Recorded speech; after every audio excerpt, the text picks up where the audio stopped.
Assalamualaikum warahmatullahi wabarakatuh. Perkenalkan, nama saya Sylvia Ramadhani dengan NIM 19026004. Pada kesempatan kali ini, saya akan sedikit memaparkan tentang konsep persepsi dan keputusan individu. Baik, langsung saja kita masuk kepada materi. Nah, apa sih itu persepsi? Menurut Stephen P. Robbins, persepsi adalah proses yang digunakan individu untuk mengelola dan menafsirkan kesan indera mereka dalam rangka memberikan makna kepada lingkungan mereka. Selanjutnya, faktor yang mempengaruhi persepsi. Yang pertama adalah pelaku persepsi. Yang kedua, sasaran atau target yang dipersepsikan. Dan yang ketiga ada situasi, yakni konteks dari situasi di mana persepsi itu dilakukan. Nah, sebagai pelaku persepsi, penafsiran seorang individu pada suatu target sangat dipengaruhi oleh karakteristik pribadinya sendiri, seperti sikap, motif, kepentingan atau minat, pengalaman masa lalu, dan pengharapan. Sedangkan karakteristik dari sasaran sangat mempengaruhi persepsi kita. Karakteristik ini bisa berupa latar belakang, bunyi, gerakan, ukuran, kedekatan, dan sebagainya. Yang terakhir, situasi atau keadaan saat kita melihat target dapat mempengaruhi persepsi kita. Situasi yang dimaksud meliputi waktu, keadaan tempat kerja, dan keadaan sosial. Selanjutnya, teori atribusi.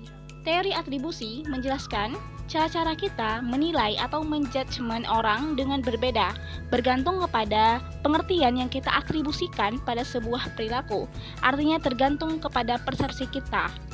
Ketika kita mengamati perilaku seorang individu, kita mencoba menentukan apakah itu disebabkan oleh internal atau eksternal.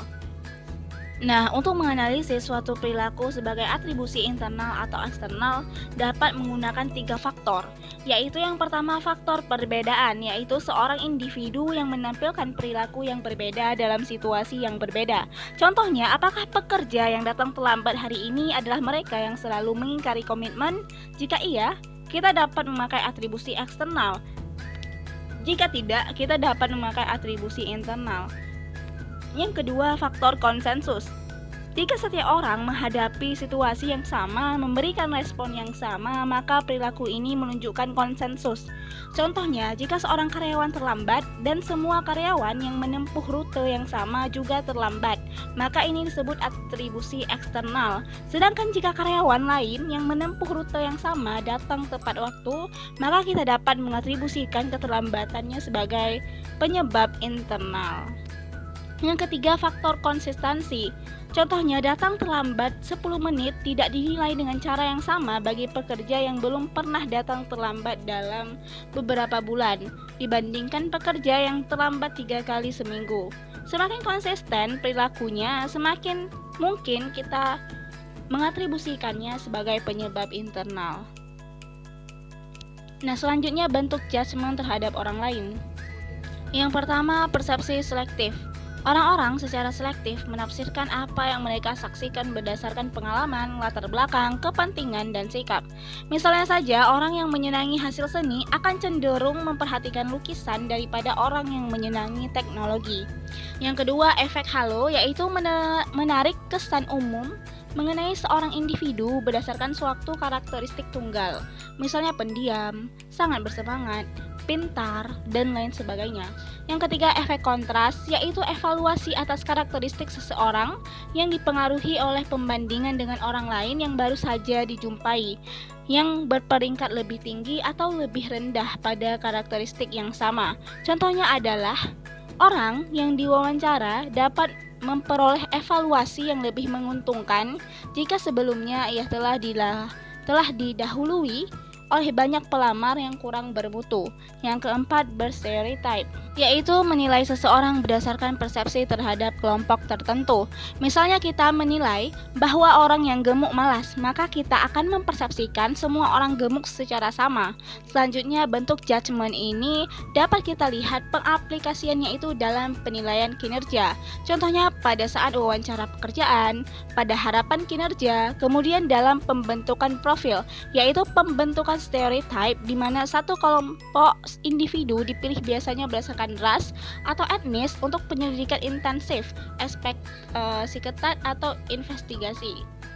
Dan dalam evaluasi kinerja, yaitu penilaian kinerja, sangat bergantung pada proses persepsi. Masa depan seorang karyawan berhubungan erat dengan penilaian dari atasannya, seperti promosi, kenaikan bayaran, dan kelanjutan pekerjaan merupakan beberapa hasil yang paling nyata. Selanjutnya, hubungan persepsi dan keputusan individu. Pengambilan keputusan terjadi sebagai suatu reaksi terhadap suatu masalah. Bagaimana individu dalam organisasi mengambil keputusan dan kualitas dari pilihan mereka sebagian besar dipengaruhi oleh persepsi mereka. Misalnya, seorang manajer suatu divisi menilai penurunan penjualan sebesar 2% sangat tidak memuaskan. Namun, di divisi lain, penurunan sebesar itu dianggap memuaskan oleh manajernya. Selanjutnya, pengambilan keputusan dalam organisasi. Pertama, pengambilan keputusan rasional.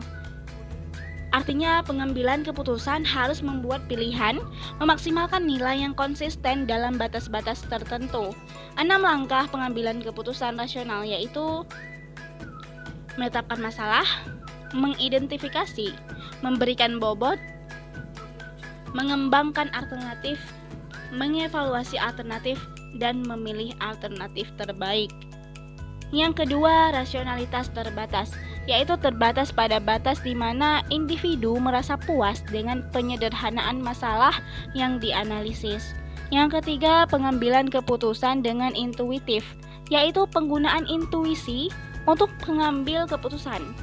Perlu dilihat bahwa definisi intuitif dari para ahli adalah suatu proses tak sadar yang diciptakan dari dalam pengalaman yang tersaring.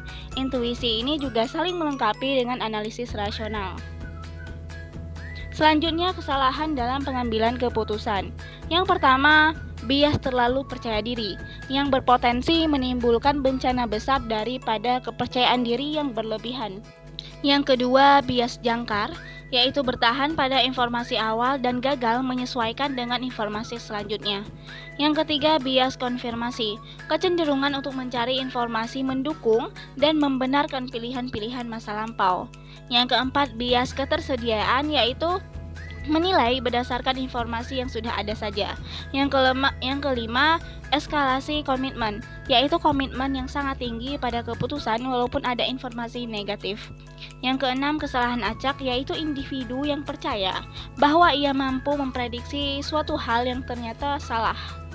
Yang ketujuh, aversi risiko, yaitu lebih memilih hasil yang pasti dari jumlah yang menengah daripada hasil yang lebih beresiko, padahal belum tentu baik. Yang kedelapan, bias retrospeksi, yaitu kecenderungan yang salah dalam mempercayai, merasa sudah memprediksi hasil suatu peristiwa secara akurat. Selanjutnya, etika dalam pengambilan keputusan. Pertama, ada utilitarianisme, yaitu mengusulkan pengambilan keputusan hanya berdasarkan outcome atau keluaran. Idealnya untuk memberikan yang paling baik dalam jumlah yang paling besar. Pandangan ini mendominasi pengambilan keputusan bisnis. Ia konsisten dengan sasaran seperti efisiensi, produktivitas, dan laba tinggi. Yang kedua, penekanan kepada hak dengan kebebasan dan hak-hak fundamental, seperti yang tercantum dalam Piagam Hak Asasi. Contohnya, kriteria ini melindungi whistleblower atau pembocor rahasia ketika mereka mengungkapkan praktik tidak etis organisasi pada pers atau agen pemerintah, menggunakan hak asasi berbicara. Dan yang ketiga, penekanan pada keadilan, yakni dengan adil dan netral untuk memastikan keadilan atau distribusi yang merata atas manfaat dan biaya. Anggota serikat pada umumnya memihak pandangan ini. Adil membayar orang dengan upah yang sama untuk pekerjaan yang sama tanpa memandang perbedaan dan menggunakan senioritas sebagai penentu utama dalam keputusan PHK. Nah, sekian pemaparan dari saya. Mohon maaf apabila ada kesalahan kata dalam pengucapan. Wassalamualaikum warahmatullahi wabarakatuh.